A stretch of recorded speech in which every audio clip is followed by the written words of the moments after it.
অসমৰ মুখ্যমন্ত্ৰী ডাঙৰীয়াই এক ভয়াৱহ ৰাজনৈতিক খেল আৰম্ভ কৰিছে। আচলতে লোকসভা নিৰ্বাচনত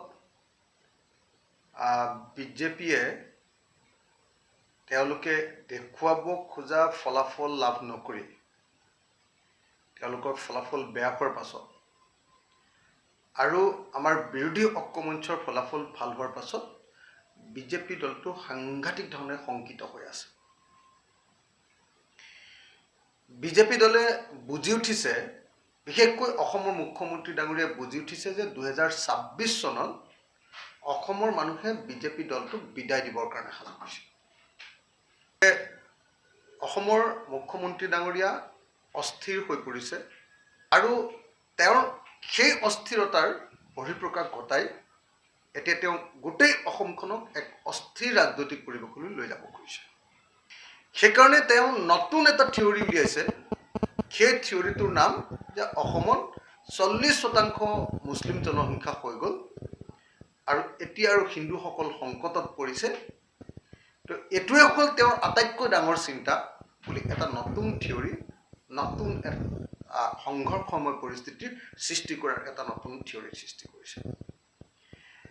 অসমৰ মুখ্যমন্ত্ৰীৰ লোকসভা নিৰ্বাচনৰ পাছৰ যিবিলাক বক্তব্য, সেই বক্তব্যবিলাকৰ পৰা ধৰিব পাৰি যে অহা 2026 চনৰ অসম বিধানসভাৰ নিৰ্বাচন পৰ্যন্ত বিজেপি আৰু RSSে অসমখন সংঘাতময় কৰি তুলিব, সংঘৰ্ষময় কৰি তুলিব, সাম্প্ৰদায়িক উত্তেজনা বিয়পাই দিব আৰু সাংঘাতিক ধৰণে অসমৰ ভিতৰত এটা তেজৰ ফাকু খেল আৰম্ভ কৰিব পৰাৰ সংশয় দেখা দিছে।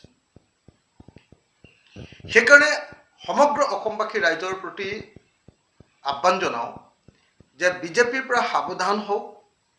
যিকোনো সময়তে যিকোনো ঘটনা, যিকোনো সাম্প্ৰদায়িক ঘটনা, যিকোনো সাম্প্ৰদায়িক সংঘৰ্ষ ঘটাবৰ কাৰণে এইবাৰ বিজেপিয়ে প্লেন কৰিব পাৰে।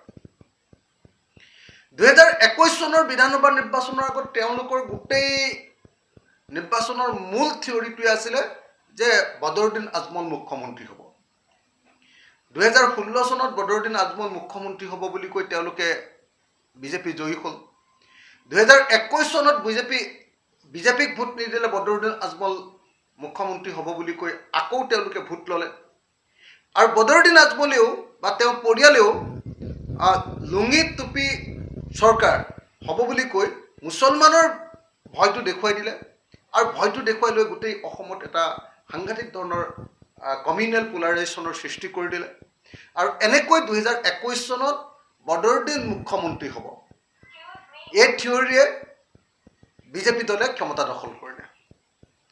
এইবাৰ যিহেতু বদৰুদ্দিন আজমল সম্পূৰ্ণৰূপে ৰাজনীতিত অপ্ৰাসংগিক হৈ গ'ল, AIDF দলটো নাইকিয়া হৈ গ'ল, AIDF দলটোৰ অস্তিত্ব সংকটত ভুগিছে আৰু বদৰুদ্দিন আজমল অসমৰ ৰাজনীতিৰ ফেক্টৰ আৰু নহয়।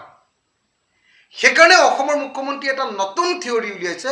সেইটো হ'ল যে অসমৰ জনসংখ্যা 40% মুছলিম হৈ গ'ল আৰু অসমৰ জনসংখ্যাৰ 40% মুছলিম হৈ গৈ এতিয়া অসমৰ হিন্দু মানুহবিলাকৰ অস্তিত্ব সংকট নমাই আনিছে।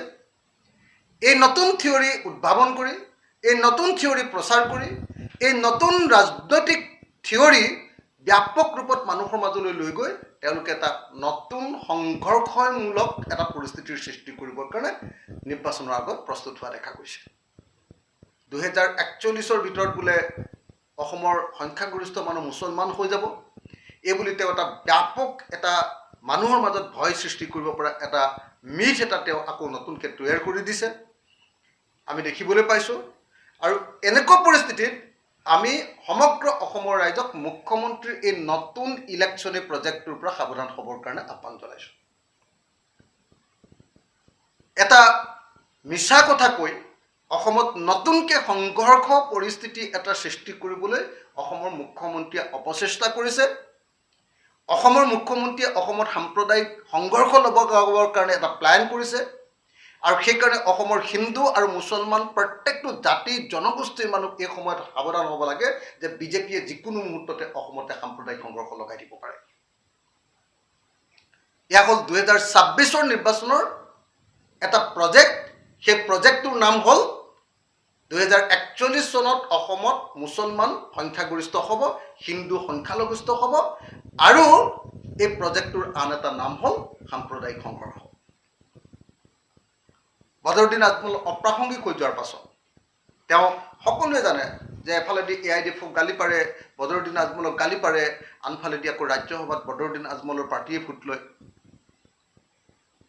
এফালেদি তেওঁ অনবৰতে বদৰুদ্দিন আজমলক দেশৰ শত্ৰু বুলি কয়, ৰাষ্ট্ৰপতি নিৰ্বাচনত আকৌ বদৰুদ্দিন আজমলৰ পাৰ্টীৰ পৰাই ভোট লয়। অসমৰ মানুহে সকলোৱে জানে যে বদৰুদ্দিন আজমল আৰু হিমন্ত বিশ্ব শৰ্মা ককাই ভাই। এতিয়া বদৰুদ্দিন আজমল যেতিয়া ৰাজনৈতিকভাৱে অপ্ৰাসংগিক হৈ গৈছে, যেতিয়া ভায়েকজন অপ্ৰাসংগিক হৈ গ'ল, এতিয়া ককায়েক হিমন্ত বিশ্ব শৰ্মায়ো নিজৰ অস্তিত্ব সংকটত ভুগি এতিয়া কৈছে যে বদৰুদ্দিন আজমলৰ কথা ক'বলৈ বাদ দি দিলে। এইবাৰ ক'লে যে 2041 চনত হিন্দু সংখ্যালঘিষ্ঠ